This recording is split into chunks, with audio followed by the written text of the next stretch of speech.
तो दिन भर की बड़ी खबरों की शुरुआत करते हैं। काले धन वालों को मोदी सरकार ने एक और मौका दिया है। सरकार ने आज प्रधानमंत्री गरीब कल्याण योजना लॉन्च की और जिसके तहत 8 नवंबर के बाद स्वेच्छा से ब्लैक मनी घोषित करने वालों को 50% टैक्स देना होगा और वित्त मंत्री अरुण जेटली ने इसके लिए आज लोकसभा में इनकम टैक्स संशोधन बिल भी पेश कर दिया।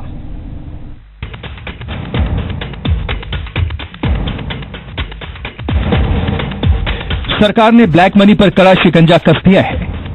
8 नवंबर के बाद ब्लैक मनी जमा करने पर सरकार ने प्रधानमंत्री गरीब कल्याण योजना स्कीम लॉन्च की है। इसके लिए वित्त मंत्री अरुण जेटली ने सोमवार को भारी हंगामे के बीच लोकसभा में इनकम टैक्स संशोधन बिल पेश किया। बिल में नोटबंदी के बाद बैंकों में जमा रकम पर कितना जुर्माना लगाना है, इस बारे में साफ किया गया है। 2.5 लाख रुपए से ज्यादा रकम जमा करने वाले अगर अपनी आय का सोर्स बताने में नाकामयाब रहते हैं तो उन्हें अपनी जमा राशि पर 50% टैक्स लगाया जाएगा। जुर्माना राशि अदा करने के बाद बची राशि में से आधी राशि यानी 25% तुरंत निकालने का ऑप्शन होगा। वहीं बाकी बची 25% राशि को 4 साल के बाद ही निकाला जा सकेगा। 4 साल तक बैंक में जमा राशि पर कोई ब्याज नहीं दिया जाएगा। लेकिन अगर आप इतनी इनकम घोषित नहीं कर पाते हैं और पकड़े जाते हैं तो आपको 60% टैक्स और 10% अतिरिक्त टैक्स के साथ 15% पेनल्टी भी चुकानी होगी, यानी आपको 85% टैक्स देना होगा। Taxation Law Second Amendment Bill 2016 listed in today's supplementary list of business। इस बिल को मनी बिल के तौर पर लोकसभा में पेश किया गया, जिससे राज्यसभा में बिल के पास होने में समस्या नहीं होगी। खास बात यह है कि इस योजना के तहत मिलने वाली रकम का इस्तेमाल सरकार सिंचाई, टॉयलेट बनाने, हाउसिंग और शिक्षा के लिए करेगी। Impact was also perhaps being felt in the currency markets and some quantum of outflow of FII and other investments could not have been ruled out. So to sum up, I would like to say that it's a step which had become necessary in the context of the excessive liquidity. It had become necessary to arrest the possible increase in volatility in currency markets. It had also become necessary to soften, sort of the kind of declining bond yields that we were experiencing in India, so that there is not an unusual outflow of currencies, of hard currencies from India. 8 नवंबर की रात को हुए नोटबंदी के ऐलान के बाद लेन then पर यह नया कानून लागू होगा। इस संशोधन को ब्लैक मनी रखने वालों के लिए एक और मौके की तरह देखा जा रहा है। Bureau report, India 24/7। तो नोटबंदी में घिरी केंद्र सरकार ने 5 राज्यों के मुख्यमंत्री की एक सब कमेटी बनाने का फैसला किया है और वित्त मंत्री अरुण जेटली ने इस कमेटी की अध्यक्षता चंद्रबाबू नायडू से करने का अनुरोध किया है। और सूत्रों के हवाले से खबर है कि इसके लिए चंद्रबाबू ने सहमति भी दे दी है। जेटली ने इस मुद्दे पर नीतीश कुमार और नवीन पटनायक से भी बातचीत की है। खबर है कि सरकार कांग्रेस शासित राज्यों से भी एक मुख्यमंत्री को इस कमेटी का सदस्य बनाना चाहती है। वहीं बीजेपी की तरफ से शिवराज सिंह चौहान या फिर देवेंद्र फडणवीस इस कमेटी के सदस्य हो सकते हैं। तो नोट बैन को लेकर आज संसद से सड़क तक संग्राम देखने को मिला। नोट बैन के खिलाफ विपक्ष ने जहां आज देश भर में आक्रोश दिवस मनाया, तो वहीं संसद के दोनों सदनों में भी जमकर हंगामा हुआ। हंगामे के चलते लोकसभा और राज्यसभा मंगलवार तक के लिए स्थगित कर दिया गया। सोमवार को नोटबंदी के खिलाफ पूरा विपक्ष सड़क पर उतर आया।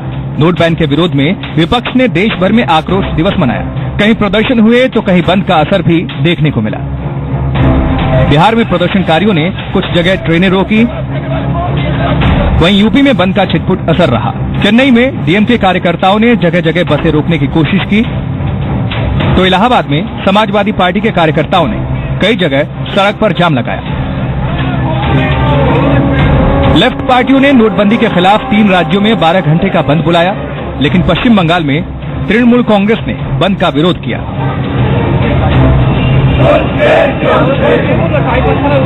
भारतीय जनता पार्टी के लोग अपने विरोधियों के ऊपर यह आरोप लगा रहे हैं कि हमने भारत बंद कर दिया है या हम भारत बंद के समर्थन में हैं। तो भारत बंद तो बीजेपी की सरकार ने खुद ही कर दिया है, सेंटर ने खुद ही कर दिया है। प्रधानमंत्री श्री नरेंद्र मोदी ने भारत बंद तो खुद ही कर दिया है। इसके लिए हमारी पार्टी जिम्मेवार नहीं है। हमारा मानना है कि यहाँ पर आए और बताएं किसने कहा था भारत बंद। हमारा कहना यह है कि देश के अंदर प्रधानमंत्री अगर इस तरह की भाषा बोलता है, देश के अंदर प्रधानमंत्री अगर इस तरह का झूठा प्रचार करता है, तो शायद इससे बड़ी कोई अशोभनीय बात नहीं हो सकती। हालांकि ज्यादातर शहरों में दुकानें, शोरूम, मंडी सब रोज की तरह खुले। कुछ जगह व्यापारी नोट बैन के फैसले पर सरकार का समर्थन करते हुए भी दिखे। विपक्ष के आक्रोश दिवस के विरोध में बीजेपी कार्यकर्ताओं ने भी आभार दिवस मनाया और दुकान, शोरूम खोलने वाले व्यापारियों का आभार जताया। उधर 2 दिनों की छुट्टी के बाद संसद में दिन की शुरुआत भी हंगामे से हुई। विपक्ष प्रधानमंत्री की मौजूदगी में नोट बैन पर चर्चा की मांग करता रहा। सरकार की तरफ से भरोसा दिया गया कि पीएम चर्चा में जरूर शामिल होंगे। तो हम भी तैयार है ना, देखो चर्चा के लिए हम तैयार हैं, लेकिन हम रूल 56 के तहत चर्चा को तैयार है। अगर गवर्नमेंट उसको सम्मति दे, स्पीकर अलाउ करे, तो हम आज भी चर्चा के लिए सब तैयार हैं। मैं यह स्पष्ट कर देना चाहता हूं, यदि प्रतिपक्ष चाहता है कि प्रधानमंत्री भी आए, तो प्रधानमंत्री जी आएंगे और जहां आवश्यक हुआ पूरे बहस में प्रधानमंत्री जी भी इंटरवेंशन करेंगे। यह मैं प्रतिपक्ष को यकीन दिलाना चाहता हूं। हंगामे के चलते संसद के दोनों सदनों को मंगलवार तक के लिए स्थगित कर दिया गया, जिसके बाद कांग्रेस, सीपीएम, आरजेडी और डीएमके सांसदों ने संसद परिसर में महात्मा गांधी की मूर्ति के सामने प्रदर्शन किया। Bureau report, India 24/7। तो पीएम मोदी के नोटबंदी के फैसले के विरोध में पश्चिम बंगाल की सीएम ममता बनर्जी सबसे आगे रही हैं और कल लखनऊ में ममता बनर्जी एक रैली करने जा रही हैं, जिसमें उन्होंने समाजवादी पार्टी का भी समर्थन हासिल किया है। इस रैली में यूपी के सीएम अखिलेश यादव भी शिरकत करेंगे और ममता बनर्जी आज लखनऊ पहुंची तो अखिलेश यादव ने उनकी अगवानी की। नोटबंदी को लेकर छिड़ा सियासी घमासान आने वाले दिनों में भी थमता नजर नहीं आ रहा। मंगलवार को भी नोटबंदी को लेकर पश्चिम बंगाल की सीएम ममता बनर्जी का विरोध प्रदर्शन जारी रहेगा। लखनऊ के वीमेन पावर लाइन चौराहे पर ममता बनर्जी रैली को संबोधित करेंगी, जिसमें यूपी के सीएम अखिलेश यादव भी मंच पर मौजूद रहेंगे। लखनऊ के अलावा भी भारतवर्ष के तमाम शहरों में ममता बनर्जी की इसी तरह की सभाएं होंगी नोटबंदी के खिलाफ में। लखनऊ के बाद पटना और फिर उसके बाद आगे के कार्यक्रमों की घोषणा होगी। एक महत्वपूर्ण जानकारी ये भी है कि समाजवादी पार्टी की पूरी टीम ममता बनर्जी की इस सभा को कामयाब बनाने में लगी हुई है। इस बात के संकेत भी हैं कि हो सकता है कि मुख्यमंत्री अखिलेश यादव कल खुद ममता बनर्जी की इस सभा में नजर आए। ममता बनर्जी ने नोटबंदी को लेकर शुरू से ही न सिर्फ मुखर विरोध किया, बल्कि विपक्षी दलों को एकजुट करने की भी कोशिश की। वो इस मुद्दे को लेकर राष्ट्रपति से भी मुलाकात कर चुकी हैं। इतना ही नहीं, ममता बनर्जी ने इस मुद्दे पर अपनी धुर विरोधी लेफ्ट पार्टियों समेत सभी दलों का साथ मांगा।